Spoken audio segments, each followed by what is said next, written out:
Hello, hi అండి, నమస్కారం. అందరు బాగున్నారా అండి? ఈ వీడియో చూస్తే నా వీడియో మీకు నచ్చితే లైక్ చేయండి, ఖచ్చితంగా కామెంట్ చేయండి. ఈరోజు అయితే మాకు సెలవు దొరికిందండి. అంటే మేము ఆర్మీ కదండి, మాకు సెలవు దొరికినప్పుడే మేము వెళ్ళాలి. మేము అడిగినప్పుడు అయితే వాళ్ళు ఇవ్వరండి. మాకైతే ఈసారి సెలవు దొరికింది, చాలా సంతోషంగా ఉందండి నాకు ఇంటికి పోవాలని. ఎందుకంటే మా కోసం ఎదురు చూస్తున్నాం. మా అత్తమ్మ, మా అమ్మ ఇప్పుడు వస్తావు అంటున్నారండి. అందుకే సెలవు దొరికింది లేట్.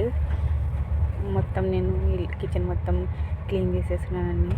నాకు కావాల్సిన ఫుడ్ మొత్తం వండుకొని ప్యాక్ చేసేసుకున్న తర్వాత కిచెన్ మొత్తం ఇలా నీట్గా క్లీన్ చేసుకొని పెట్టుకున్నానండి. ఎందుకంటే నేను వచ్చేపాటికి ఇంకా 1 మంత్ అవుతుంది కాబట్టి అంతలోపు మొత్తం పాడైపోతుందని.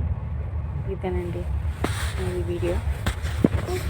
నెక్స్ట్ ఇక్కడ వచ్చేసేసి మేము తీసుకుపోయి 2 లగేజ్ బ్యాగులు అండి.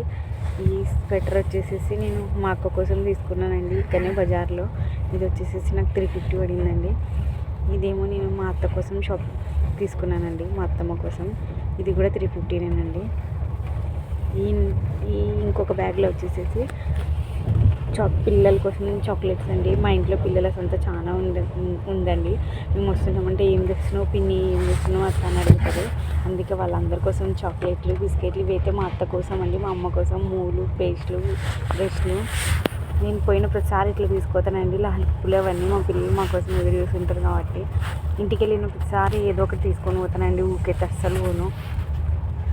ఇది ఈ స్వెటర్ అయితే నేను నా కోసం కొనుక్కున్నానండి. ఇది కూడా 350నేనండి. మీకు నచ్చిందాయా కామెంట్ చేసి చెప్పండి. నాకైతే ప్రైస్ తక్కువే అనిపించినాయండి. ఇదైతే 100 రూపీస్ అండి ఒక షాల్వా. నాకు ఇది బాగా నచ్చి తీసుకున్నాను. ఎందుకంటే ట్రైన్లో జర్నీ చేసేటప్పుడు కొంచెం చల్లగా అనిపిస్తుంది కాబట్టి కప్పుకోవడానికి. మీకు నచ్చిందా? రేట్ ఎక్కువ తక్కువ కామెంట్ చేసి చెప్పండి ఖచ్చితంగా. ఇదైతే ఓన్లీ 100 రూపీస్. నాకు తాట వచ్చేసింది. మొబైల్ పెట్టుకున్నాను, మా ఊళ్ళో బ్యాగులు వేసుకున్నాను. ప్రవళిక వీడైతే బుడ్డోడు. మా చిన్నోనికి అయితే బాగా చెప్తున్నాండి. ఇంకా నెల తర్వాత వస్తారా నన్ను గుర్తుపట్టి వచ్చినా. కానీ లాస్ట్ అయితే రైల్వే స్టేషన్కి అయితే వచ్చేసినామండి. ఇది రైల్వే స్టేషన్ అండి. చూడండి, ఇక్కడ అందరు స్వెటర్లు వేసుకుని ఉన్నారు, ముసలోళ్ళ నుంచి అందరూ. ఇక్కడ ఈ పంజాబ్లో ముసలోళ్ళు కూడా డ్రెస్సులు వేసుకుంటారండి, చీరలు అస్సలు కట్టుకోరు. ఎవ్వరు కట్టుకోరు ఇక్కడ చీరలు.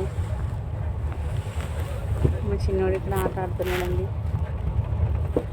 మా ట్రైన్ అయితే వచ్చేసిందండి. వస్తున్నా కలావుతాం నీకోసమే అని. ఫైనల్లీ ట్రైన్ అయితే ఎక్కేసినామండి.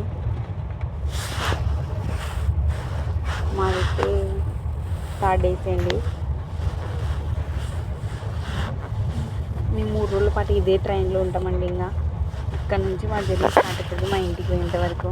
ట్రైన్లు మారుతాంలేండి. ఈ ట్రైన్లో అయితే 2 బెడ్షీట్లు, ఒక పిల్లో, ఇంకొకటి కంబలు ఇచ్చినాడండి కప్పుకోవడానికి. ఇదిగోండి ఇలా. బాయ్, గుడ్ నైట్ అండి. ట్రైన్లో నేను 3 రోజులు జర్నీ చేయాలని. నా వీడియో నచ్చితే లైక్ చేయండి, కామెంట్ చేయండి. బాయ్.